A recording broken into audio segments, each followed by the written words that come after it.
Zack Polanski spoke to Evan Davis on BBC Radio 4, and it was a great interview because Zack just systematically just knocked down every question with concision, precision, and he just seems to be getting better and better with every interview. So let's get straight into it because I think Evan Davis isn't too bad. The budget, first of all, you must be quite happy because it did have a lot on child poverty, and that was a big ask of yours. Well, I've been campaigning along with the Green Party and so many campaigners against the two-child benefit cap for a long time now. I'd say it's pretty shameful it took the Labour government so long to get there. In fact, they suspended some of their own MPs for voting for what they now seem to have had this radical conversion towards. More broadly, though, it is to be supported. We do need to lift the welfare cap more generally, though. There are still hundreds of thousands of children who will still be kept in poverty, and it's important to say one small step isn't enough. I do want to push back a This just shows you how incoherent the median voter is. The fact that so many people are against this scrapping of the two-child cap benefit, which will literally alleviate 450,000 children from hunger. And then you have people on the right saying, oh no, people aren't having families, we need more people procreating, the birth rate's declining. And then you have a policy that helps people literally feed their children. And it's like, no. And this is why I actually applaud Labour for this, because this is what politics is. It's doing good things. It's showing leadership and making decisions that benefit the British people. Not just what's popular. Oh, let's talk about immigration. Let's be punitive towards migrants. What's actually good for Britain? And I will, give kudos for Labour. I mean, not much else, but this is a good step. And it's a result of Zack Polanski, ultimately, and the left putting pressure on them, because this is not popular with their base. A little bit on your introduction, although it was mostly kind. I thought I was trying to be nice. Well, yeah. I often get called as radical, and I would say what is radical right now is the status quo, the inequality that is in our society where poor people are getting poorer and rich people are getting richer. And so I'd say this budget was quite radical because I think it's going to exacerbate it. And I would actually say what I and the Green Party is saying is quite common sense, that the super rich, multimillionaires and billionaires through an asset tax should be paying a little bit more that ultimately we could be redistributing around the economy. Right. Instead, because of fiscal drag, and obviously that's just a technical term to mean that people are dragged into those tax thresholds, it feels pretty dishonest that Rachel Reeves said she wouldn't raise taxes on working people, but because they will hit middle earners. I mean, that'll hit middle earners, right? Certainly. Let's talk about those billionaires. If I told you that by not taxing billionaires too heavily and not having wealth taxes and inheritance taxes on billionaires, if I told you that more billionaires would come to live here, and by living here, because they don't have to be fussy about where they are. By living here, they would be paying a lot of extra tax and maybe employing more people. Not as much as you want them to pay, but they would be paying more.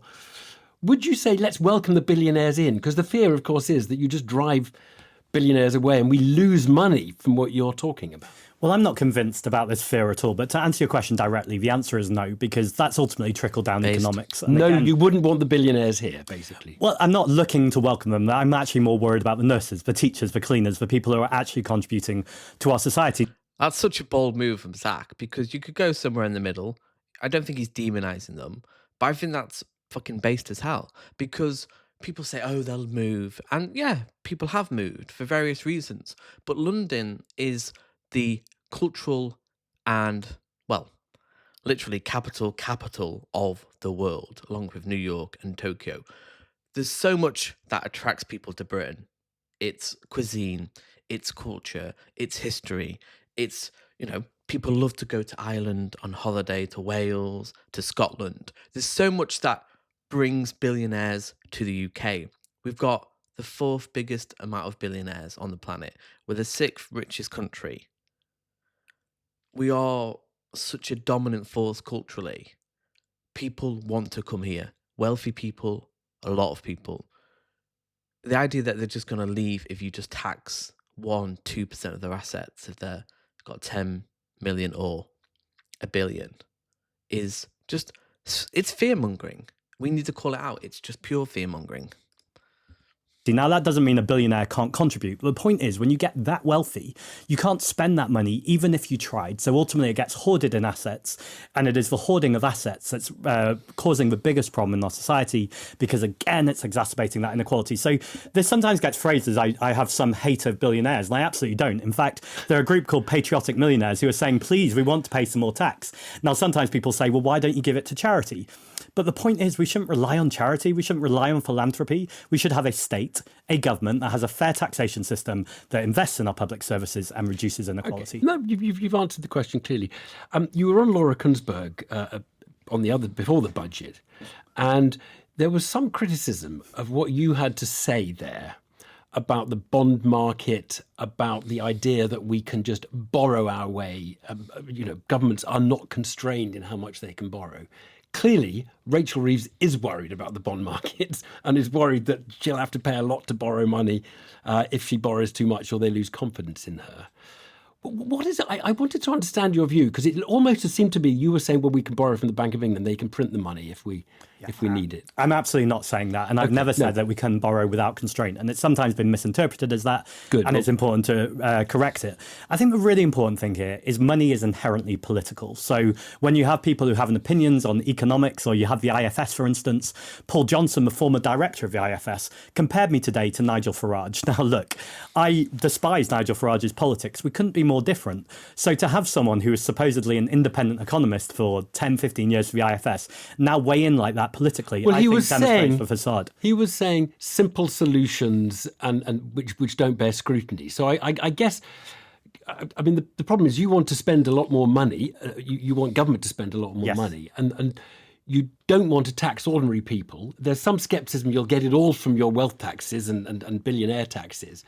And you've tried to be relaxed about borrowing more. And I guess you've been clarifying here, you're not relaxed about borrowing more. You accept the bond markets have to be on side. There's two things here. One, we will not get everything from a wealth tax. And again, I've never said that. We should be bringing capital gains tax in line with income tax.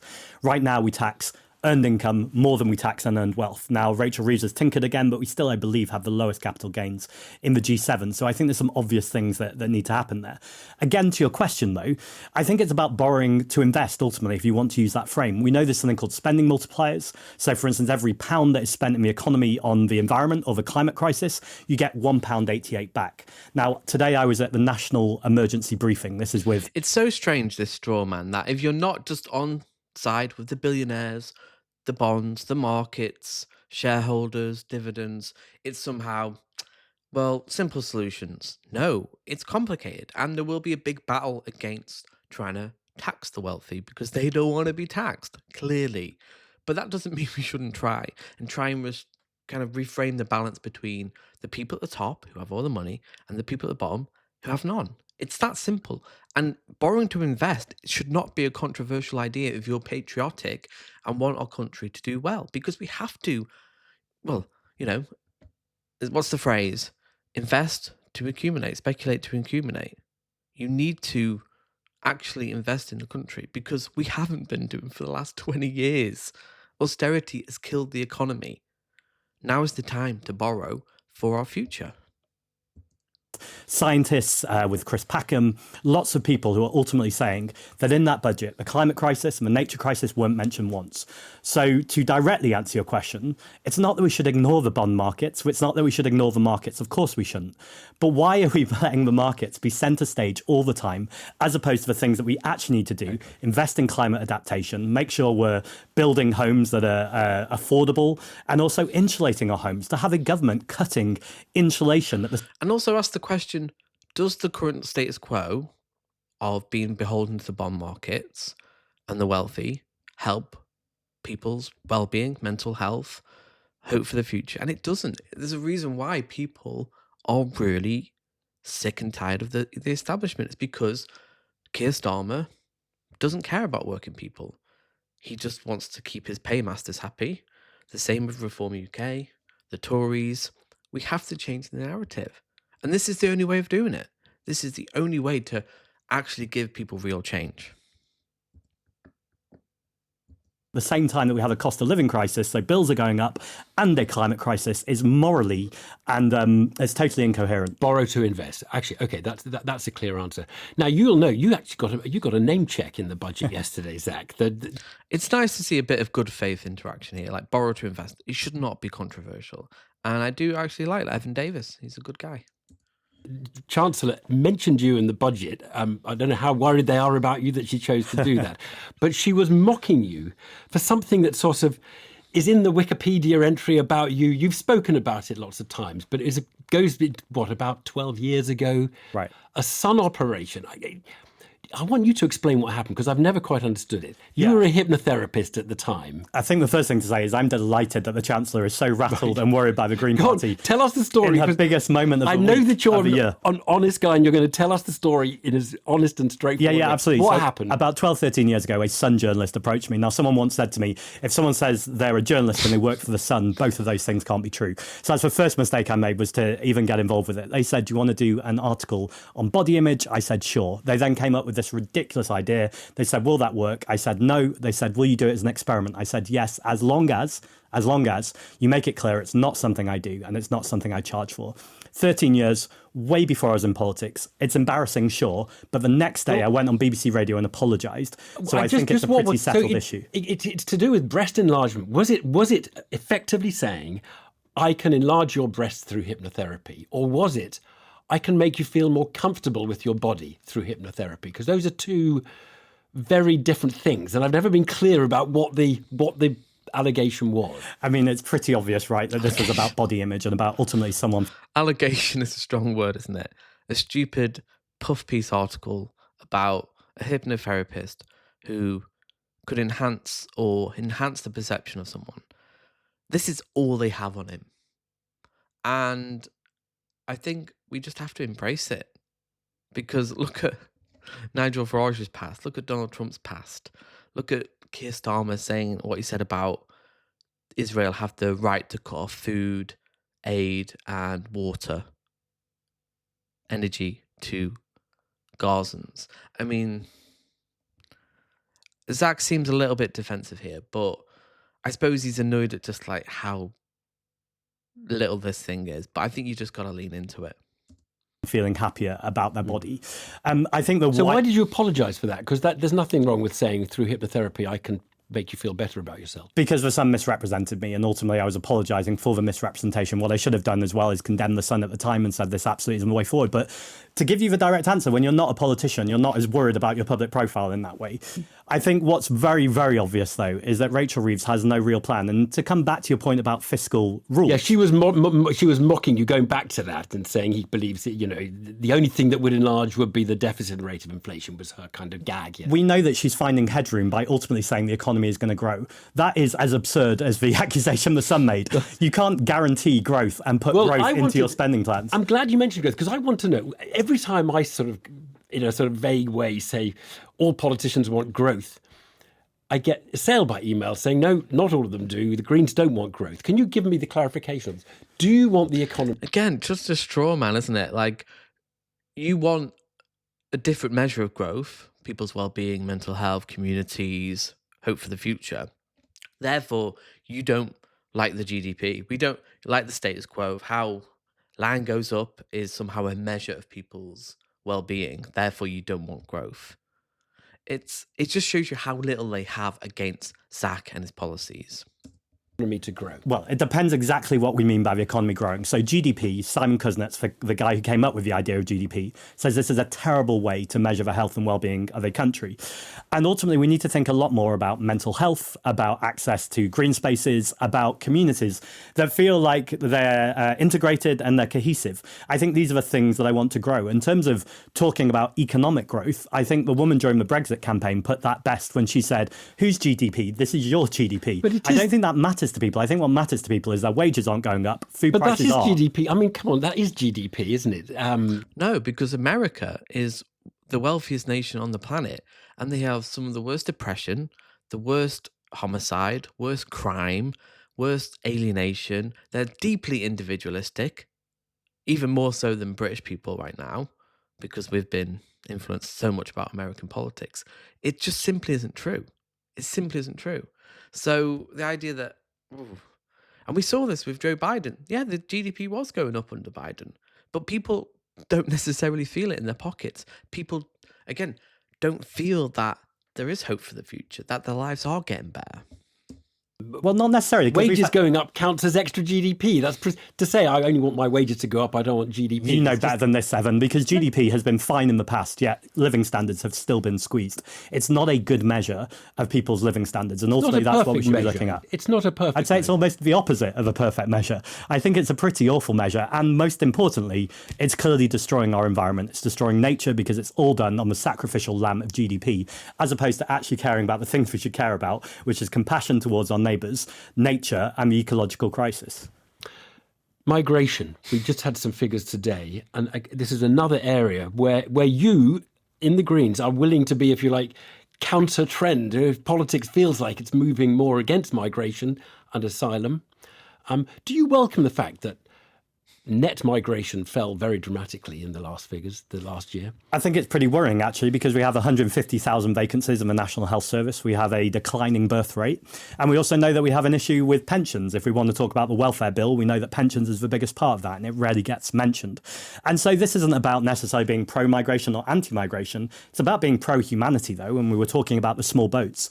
If people are fleeing war and persecution, to have a Labour Home Secretary basically handing this country on a plate to Nigel Farage, because when he says jump, this Labour government says how high, is pretty vile. And so I am proud to sit here as the leader of the Green Party with an entire party that says we want to have humanity and compassion. Yes, we want a fair migration system, but migration is secular. And when this really started to get bad in terms of the small boats was in 2016, when the Conservative government deliberately shut down the processing centres so it would create a backlog. Now, people often say, but they're not working. That's because they're not allowed to work. So let's make sure we have safe and managed routes. Let's make sure that people have access to work. And ultimately, we know that migrants can be a net benefit because they are putting more into tax in terms of the whole system rather than taking out in welfare. It's really important that politicians tell the truth about that and stop scaremongering. Zack Polanski, we've run out of time. Yeah, and that is literally hitting the nail on the head, because the only economic growth we've had over the last 20 years, and it's not been much, is because of immigration. So Labour are sacrificing economic growth to appease Nigel Farage and his base, which you will never appease, because you look around the reaction to the decrease by 69% of net migration. You hear people saying, not enough. I won't be happy until there's no immigrants coming in. You cannot appease this. It's not about the numbers. It never was. The National Front were around when we had tens of thousands of immigrants. It's more about division and a scapegoat and distraction from the real issues of inequality. If you really think if immigration stopped tomorrow, that Nigel Farage wouldn't just go on, okay, what about Muslims? What about leftists? What about trans people? There will always be a image of the scapegoat that will drive the far right. It's a pretext. Look under the subtext. The text is stop the boats. What's beneath that? Labour are incapable of analysing what people really want. And it's cost of living, lowering bills, and hope for the future. They can't offer that. They can't, because they'd be beholden to their paymasters. So if you want a party that is going to lower your bills, tax the wealthy, and give you hope for the future, join the Green Party if you haven't already. If you can afford, if you can't, just share their videos on social media. Interact with your community, get involved, because that's the next step now. Once we've joined, we've got our 200,000 members, we have to get involved. And that could mean donating, it could mean meeting your local Green Party group, or just talking to people. Just talking to people about taxing wealth. So tell me your thoughts below, and I'll see you in the next video.